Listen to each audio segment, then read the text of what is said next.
11th July 2022, our Indian government did something which the world was shocked to see and understand.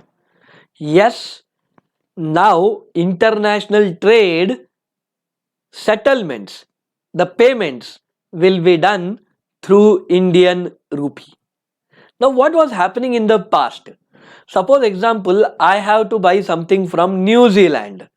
Now what we have to do? We have to first make the payment in Indian rupee. That again will be converted to US dollar. Then it will go to again New Zealand currency.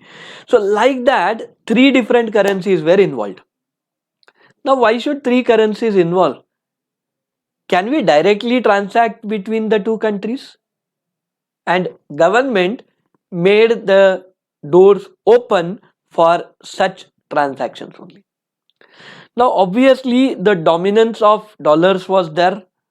The politically motivated, we can say, uh, devaluation of currencies was one of the strong reasons behind it.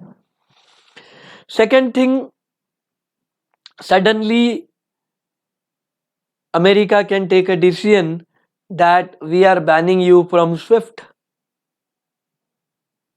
Suddenly, a strong devaluation which happened with Sri Lankan currency, which actually paved the destruction of Sri Lanka. So, all these things, when we observe, we should not depend on one currency for international trade. Otherwise, tomorrow the future may be dark. Understanding this, we started that yes, we will be trading between the countries, between the two currencies. Intermediate currency not required. Now, how this actually international trade payment settlement works, I'll tell you simple way. Suppose example, this started with Russia, so I'll take Russia as the example. So suppose example, we have to buy something from Russia, sell something to Russia. How things work? So I'll tell you that Russian banks will come to India and open a Vostro account, right? Under the Foreign Exchange Management Act. Same way, our Indian banks will open there in Russia Vostro account. Now what happened? Two countries are connected through banking channel, right? Directly, without any influence of dollars, right? Second stage is the currency rate should be fixed, right? As of now, we know that $1 US is equal to 79 rupees, right? Because it is fixed, continuously negotiated and finalized. Mostly international pressures, we are devaluating, right? So even though we are a growing economy, even though we are doing wonderful with our businesses, we are the fastest growing country in the globe in terms of unicorns. Yes, in the last 7 years, more than 100 unicorns we created, which the world is shocked to see.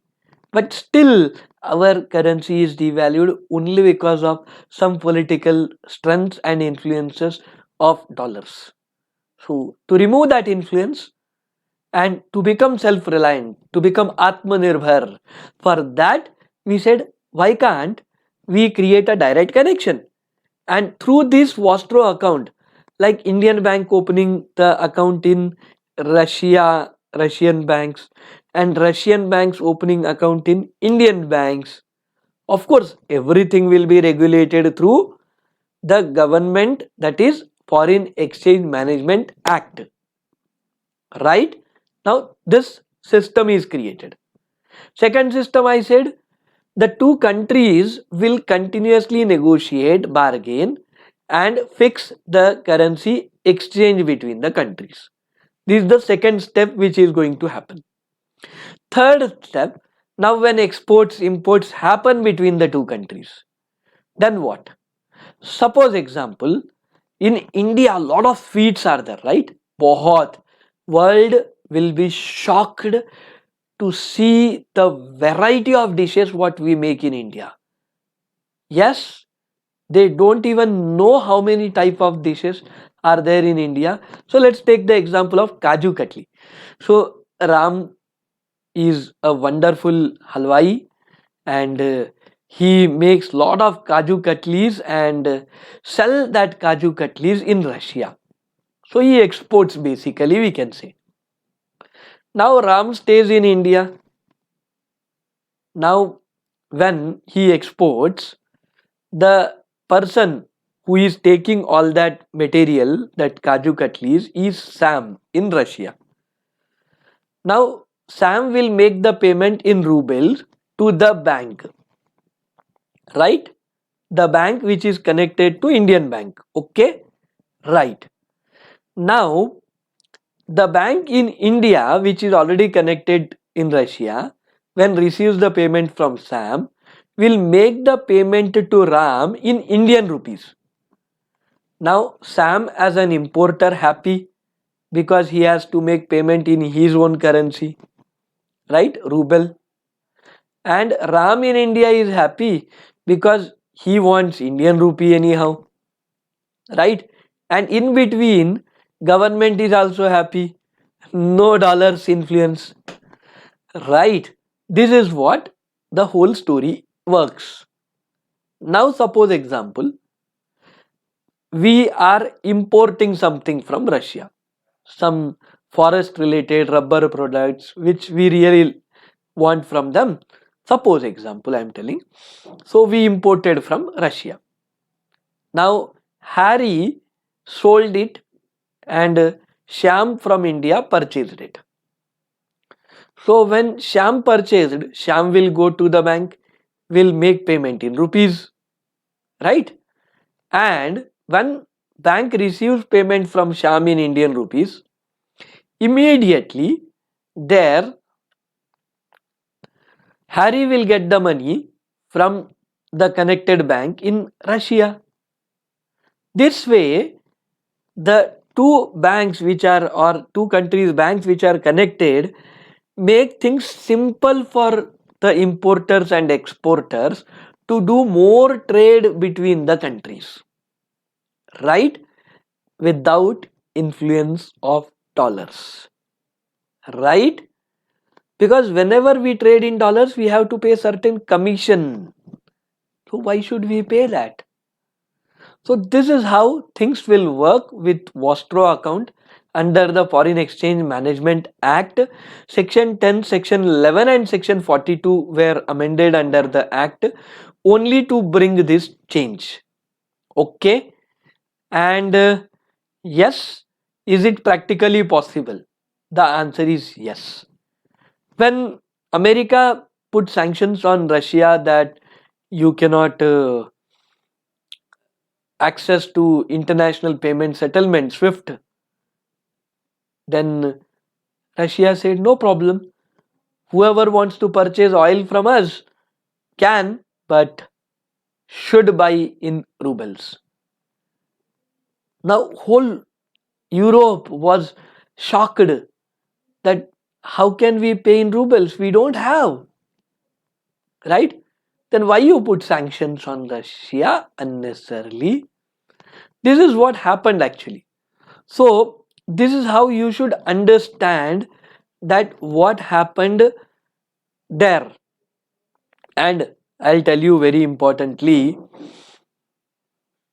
that our Indian rupee will become very strong after this dynamic decision.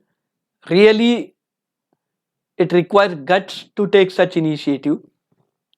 Already we have good bonding with Nepal and Bhutan, where Indian rupee is already accepted. Even Sri Lanka, we are negotiating that you do trade in Indian rupee. With Maldives, we are talking. So slowly we are expanding. And much importantly, I'll tell you that our UPI system, you do Google Pay, Phone Pay, and all, right? the background system which works is of our Indian government, that is National Payments Corporation of India. And National Payments Corporation of India now planning to expand its UPI payment systems for accepting international payments. So we are going to become truly Atmanirbhar with these systems where our banking is independent. We are making supersonic missiles, extraordinary drone technologies. We are going to become self-reliant in technological sectors also. And if we become successful with green hydrogen fuel, then we will be completely self-reliant. Even we will not require oil to be imported in our country. That's how we are progressing. Let us work hard, let us come together to make our country vibrant. With all our efforts, definitely will make our country Vishwaguru. Thank you all.